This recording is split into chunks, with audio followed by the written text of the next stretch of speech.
whatever fag story you want to come up with, prostitution or gambling, but it's really drug money. Downfall. That's why so many guys have turned over the years, and why there are so many Italian guys in jail today. And that's why they can bust organized crime. Because nonsense like this went on. Welcome back to another episode of The Doctor and the Goodfellow. Today I'm here with Dr. Ron Gordon and the Goodfellow, Uncle Angelo Ailes. Ange, you've been incarcerated quite a few times in your life. Your first real problem was in 1980 with securities fraud. Tell us what happened. We were stealing barrel bonds from Europe, bringing them over here to our country. We had bankers on the payroll, and we would take the barrel bonds for collateral, and the bankers would give us the loan. In those days, 50,000, 100,000 could be on a signature from a manager or an AVP at one of the banks. It was a piece of cake. He would take the bonds, he'd put it in the safe, and that would be the security. The problem was very simple. When we defaulted on the loans, he pulled out the barrel bonds and went to cut the coupons and double check everything, and he found out that the barrel bonds were stolen.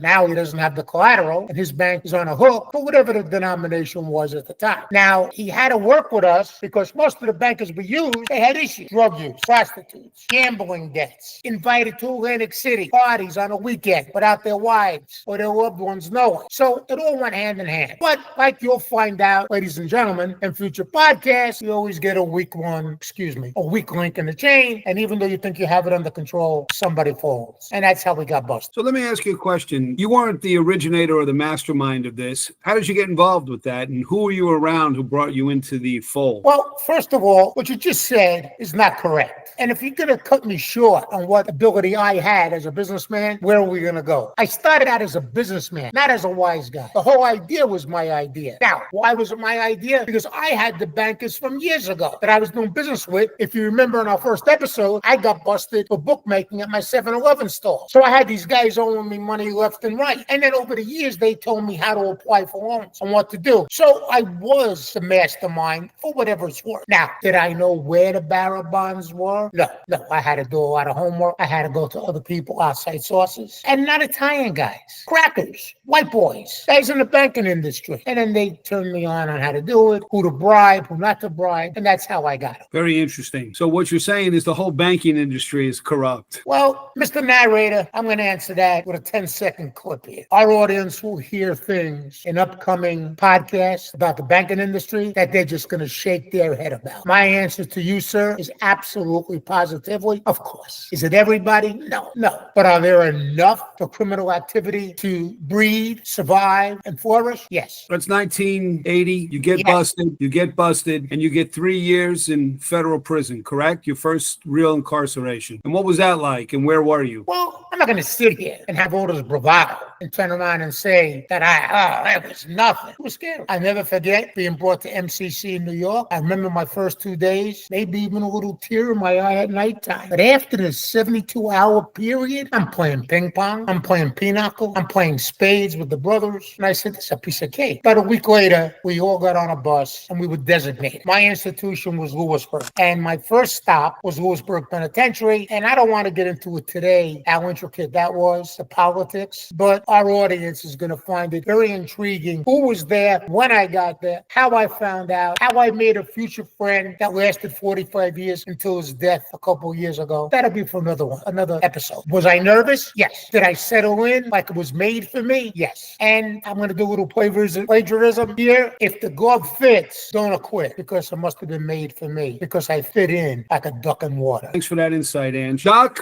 got a question for you. So around the same time, you're recently divorced, you meet a beautiful young woman, you're dating, you're in love, you propose, you're about to get married, but then something happens that makes you call off the wedding, and eventually is going to change your life path beyond your wildest nightmares. Tell me what happened. It started when I came to visit my girlfriend at the time in her parents' home and for dinner, and I was introduced to a cousin of her mother's who had come to visit. Little did I know that the visit was associated with an issue that was going on, an illegal issue that was going on within this country called the Pizza Connection. What was happening is that my mother-in-law was driving this cousin of hers around collecting money and bringing it back to the house. Hold on one second, Doc. Are you saying that you walked straight into the middle of the Pizza Connection, the money laundering operation from the Sicilian mob, laundering heroin profits throughout pizza places on the East Coast? Yes, exactly that. However, it was being disguised. When I asked my mother-in-law where this money was coming from, she told me, she said she believed it was coming from gambling and prostitution. And I said to her, well, don't you think that is illegal as well? It doesn't make any difference whether it's that or anything else. I had no idea at the time that this money was coming from the Pizza Connection and the association with the sale of drugs. So at this point, you're in love, you've proposed, you're about to get married, and you have a mafia version of the movie Meet the Parents. Yes, to a large degree, that was true. So a number of times I'm in the house and they're counting money. And then this guy, Sergio, who was the cousin, or he was cousin by marriage, actually, leaves, goes back to Italy. And then both her mother and her brother were picking up the money. Sometimes it was actually delivered to the house, I believe. And then I really had a very difficult time with seeing what was actually going on. And with that, 6 weeks before our wedding, I called off the wedding. I was so nervous, stressed out that I couldn't deal with the situation as it was. Mr. Interviewer, excuse me for 1 second. This is going to lead when you do future podcasts and you're asking us questions. Right now, this is not sitting well with me because it's one of my pet peeves. Now, ladies and gentlemen, I am not racist. I am not anything against religions. Doc and I are friends 67 years. He's Jewish. I'm Italian. I call him my Jew, my rabbi, my everything. But this is what I've insisted upon over years. Why are you bringing a Joe citizen into something like that and don't expect him to react? If I was in the house, I'd be kissing my mother-in-law, kissing my wife-to-be, and the duffel bag would be leaving with me. At the end of the day, I only could imagine his stories in future podcasts because I learned about some of them. I don't want to give it up so early, how what was happening to him came all the way back to Lewisburg and to Terminal Island. But here it is, sir. And let the audience understand, you don't bring a 100% honest, decorated gentleman with more degrees than he probably has hair on his head, and even let him see a duffel bag full of money, and then tell him it come from whatever fag story you want to come up with. Excuse the expression.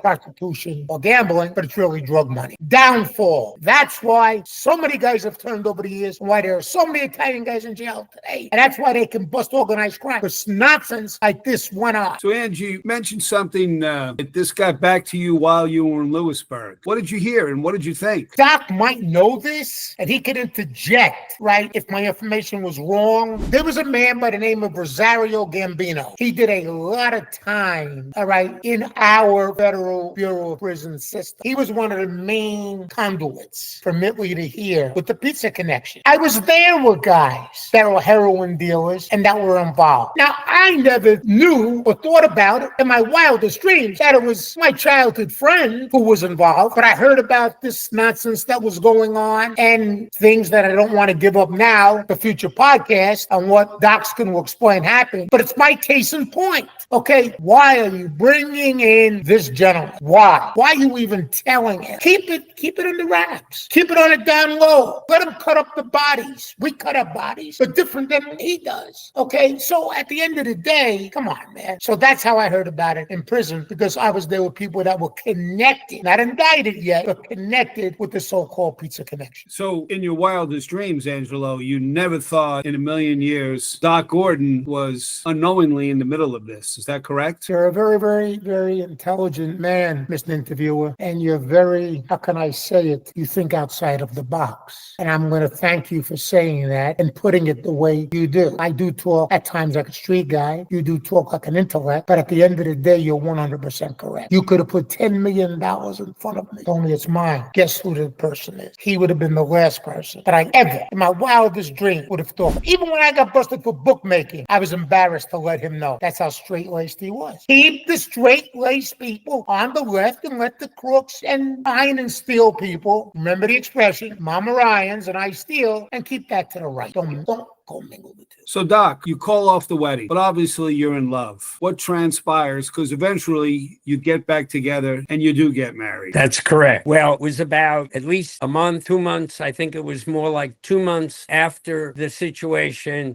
She called me, but I mean, we worked only a floor apart at the hospital because she was the secretary to the chairman of neurology at the time, which is a story in and of itself at some later date as well. But we will discuss that yet in another podcast. So she calls me and she wants to get together. So I agree to have her come to the apartment and we'll have dinner together and we can discuss the issues. During that dinner, she informs me that she was told that there would be no more money and that it was over. And that helped me to believe that we can now move on in a relationship together and we can work this out. And I was very happy to hear that. And we reinitiated our relationship at that point. That's a piece of cake, Mr. Narrator, okay? Because I was the best man at his first wedding. And just like the song says, love is lovelier the second time around, as long as you have both feet on the ground. That young lady that I know, and no matter what feelings she has for me or I have for her, my feelings are always for the doctor, my partner, my baseball player, my best man, my gumbada at my wedding, okay? I mean, he was a secretary. She's not going to give up her golden goose. So somebody whispered in her ear, just tell the guy it's over. And as they're going to hear in future podcasts, it was nothing more than a jerk-off move, not for the poor guy. Wanted their daughter to be involved with a doctor. Well, in actuality, we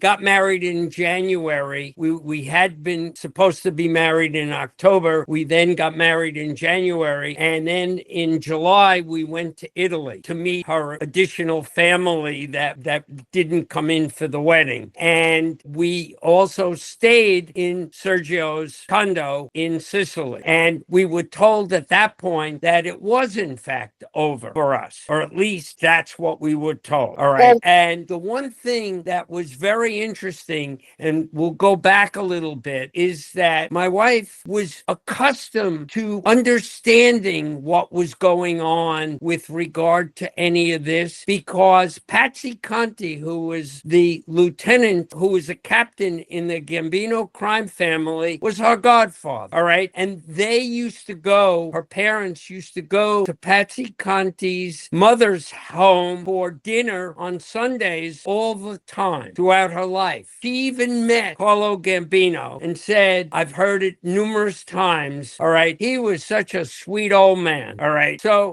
this stuff didn't faze her like it fazed me, for sure. All right. She was perfectly straight with regard to not getting involved with anything criminal, all right, like I was, but she was used to seeing and being with all these people who were involved in all of these activities. Never forget something. And I'll interact with you this way through the narrator, okay? You have 150 plus IQ. You are one of the smartest young men in our high school. So I told you this saying for years, and I helped clone it. Greed supersedes all. You have no greed. And I know that for a fact, but I'm not ever going to be convinced that your in-laws didn't have that greed factor going, because when you got $1.8 million in a duffel bag and you're getting whatever points they're giving you to be the counter, that's easy money. That's money that's under the table, not working their ass off the way you do at that hospital for 45 years or 40 years plus like you do. And what mother or father wouldn't want their daughter to hook up with you? You're a gentleman, you're intelligent, you were a world-class athlete, and you had a future